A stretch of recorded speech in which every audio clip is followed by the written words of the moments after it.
next guest was used also in worshiping the devil, participated in human sacrifice rituals and cannibalism. She says her family has been involved in rituals for generations. She is currently in extensive therapy, suffers from multiple personality disorder, meaning she's blocked out many of the terrifying and painful memories of her childhood. Meet Rachel, who is also in disguise to protect her identity. You come from generations of ritualistic abuse? Yes, my family has an extensive family tree, and they keep track of who's been involved and who hasn't been involved. And it's gone back to, like, 1700. And so you were... Right, I was born into a family that believes in this.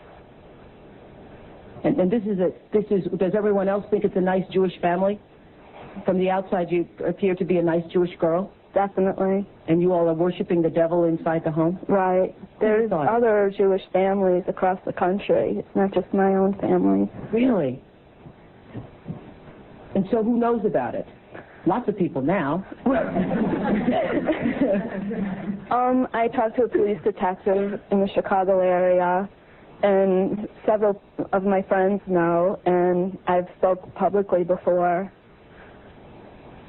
And so when you were brought up in this kind of evilness, did you just think it was normal? I've blocked out a lot of the memories I had because of my multiple personality disorder.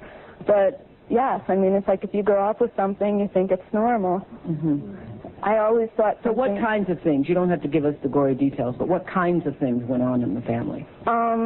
Well, there would be rituals in which babies would be sacrificed, and you would have to, you know... Whose babies? There were people who bred babies in our family. No one would know about it. A lot of people were overweight, so you couldn't tell if they were pregnant or not, or they would supposedly go away for a while and then come back.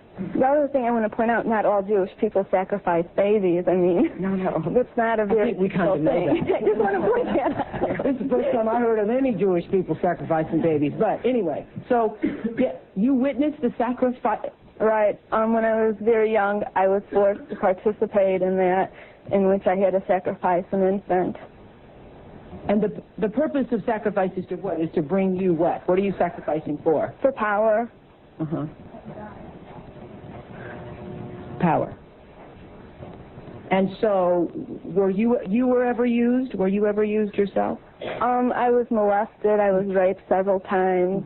Mm-hmm. And what's your mother doing? She's... In all of this? What's her role in all of this? I'm not exactly what her role is. I haven't, recovered all of my memories, but her family was extremely involved. Mm-hmm. She brought me to it. Mm-hmm. Both of my parents brought me to it. And where is she now?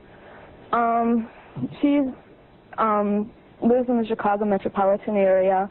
She's on the Human Relations Commission of the town that she lives in, and she's an upstanding citizen.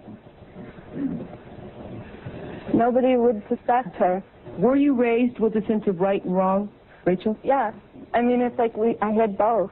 I mean, to the outside world, everything we did was proper and right, and then there were the nights that things changed, that things just got turned around. What was wrong was right, and what was right was wrong. That's what helps to create to develop MPD. Mm-hmm. Multiple personality. Right, right. Now, in your family, did you all call it worshiping the devil? No, I don't know. It was just evil, these things you did. Right. Well, I said it was evil, and they said it was good. There's a book that I had just come across called Lilith's Cave, which is a book of Jewish mysticism and supernatural, and there's a lot in that book that relates to what I, endured when I was a child.